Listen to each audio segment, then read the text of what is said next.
Well, let's move on now. Councillors in Epping, outside London, have unanimously voted for the UK government to close down 2 hotels in the area being used to house asylum seekers. Now, housing these people cost the UK taxpayer $5.7 million or 11.8 million Aussie dollars a day.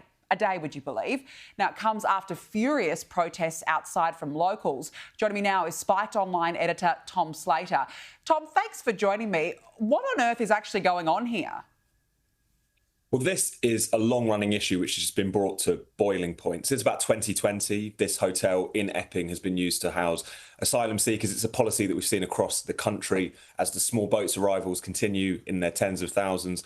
But what happened over the past couple of weeks was that people just snapped in the area. There was an Ethiopian asylum seeker. He was in the country for 8 days and he managed to clock up 3 sexual offence charges in that time. And this led to more protests outside of this particular hotel, many of which, it should be said, turned ugly in the evening as troublemakers showed up. But I think what people have realised, politicians in Epping, politicians in Westminster, journalists in London even, is that this is clearly not just far-right troublemakers as they were caricatured as. There are concerns within the community, there are concerns across the country about allowing unvetted men to stay in these hotels. And I think this vote that we saw in the council is a reminder of that. It still falls to central government to make this decision, but I think the penny is starting to drop that you cannot go on like this.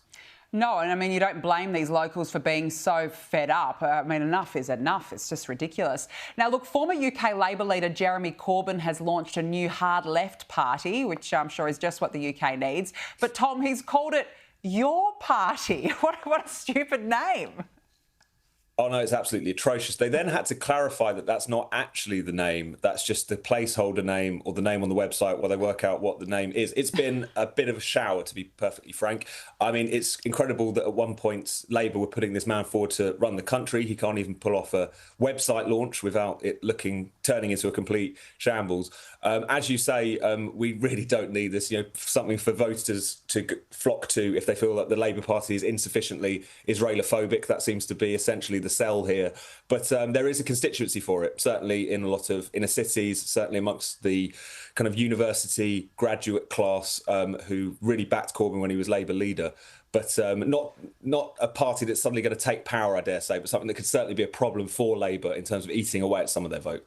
Yeah, OK, well, that'll be interesting. We'll see what the official name is once they seem to figure it out. Now, I want to ask you about the royals. Prince Harry has reportedly started negotiations with the royal family to make a joint public appearance at the 2027 Invictus Games. Tom, the event is being touted as a possible peace summit. Oh, look, I don't know. What do you think?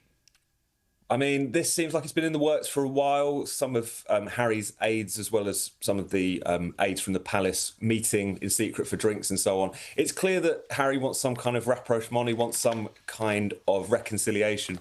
But it's always been made impossibly difficult by the fact that he left the royal family 5 years ago. He essentially tried to burn the place down on his way out. And then his wife accused everyone of being a racist. I don't understand why he doesn't see that this might make people less likely to want to embrace him, to come to his events and so on. So who knows if this might happen.